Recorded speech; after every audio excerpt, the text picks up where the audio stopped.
Gabay ng magulang ay kailangan sa mga batang manonood.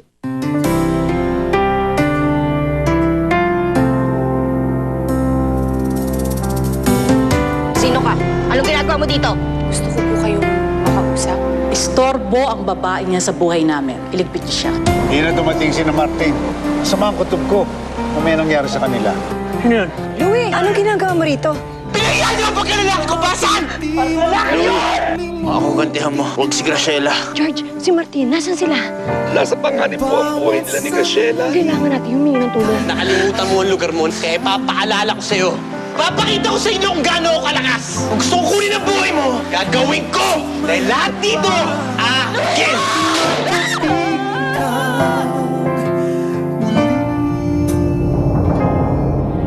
Louie! Papatunayan ko sa'yo na hindi ako mahina. Na malakas ako! Diego, bigyan mo siya ng baril. Oo. Bigyan mo siya ng baril na magkasubukan kami.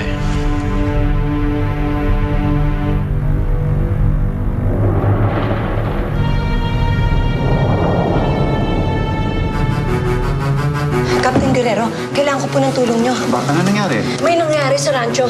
Tulungan nyo kami bago pa may mamatay. Dali yun, sumama mo sila, dali mo mobil. Magsama ng mga tauhan natin, ha? Susunod ako ron. Yes, sir. Sumama mo sa kanya. Sige ba? Tara, ma'am. Sunod na ko saan.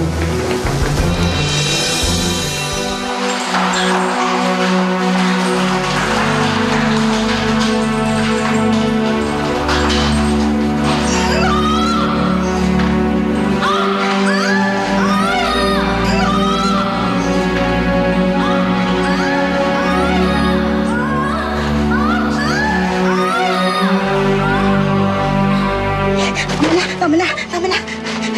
Ayoko na yung mapanood. Yan na. Sa'yo na. Ayoko na siyang makita. Sa'yo na yan! Salamat po. Maraming salamat po. Kunin mo. Tapos, gamitin mo. Bala ka, pumapayag na ako. Pero, wag mo na akong mabalikan dito dahil mawawala na ako. Magtatago na ako ulit. Salamat po. Maraming salamat po. Pasalamatan mo ako pag nanalo ka na. Dahil yung hawak mo, dahil dyan, delikado na buhay mo.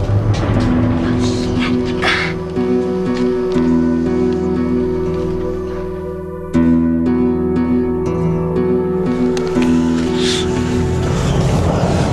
Paglutin mo. Magkaalamanan tayo. Sigurado patay si Sir Louie dito. Magaling pa maril si Martin. Hindi niya mapapatay si Sir Louie. Walang bala yung binigay kong barilo. Bibilang ako ng 5. Kapag hindi mo pinulot, patay si Graciela.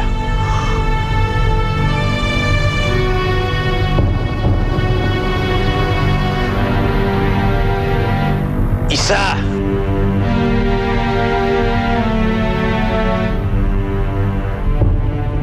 Salamat.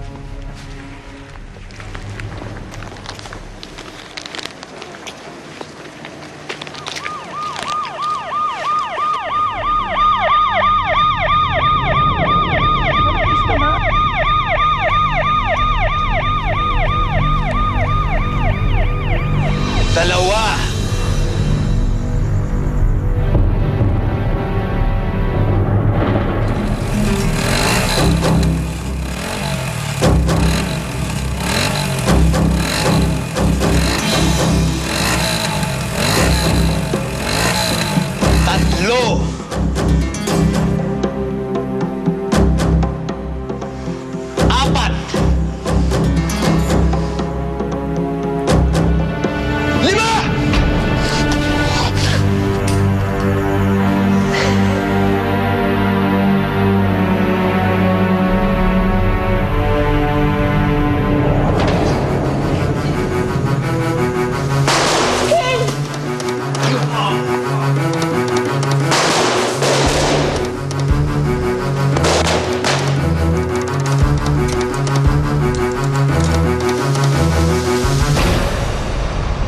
Sir Roman?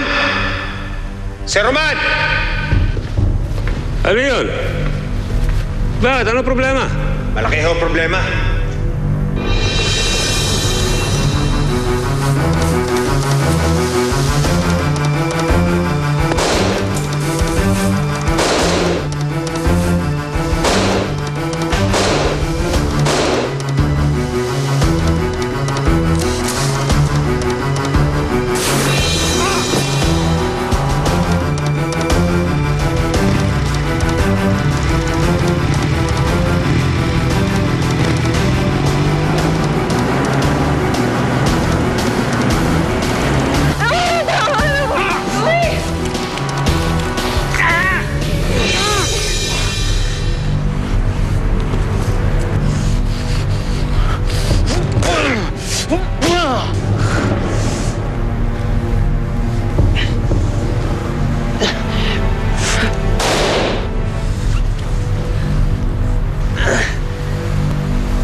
Sige.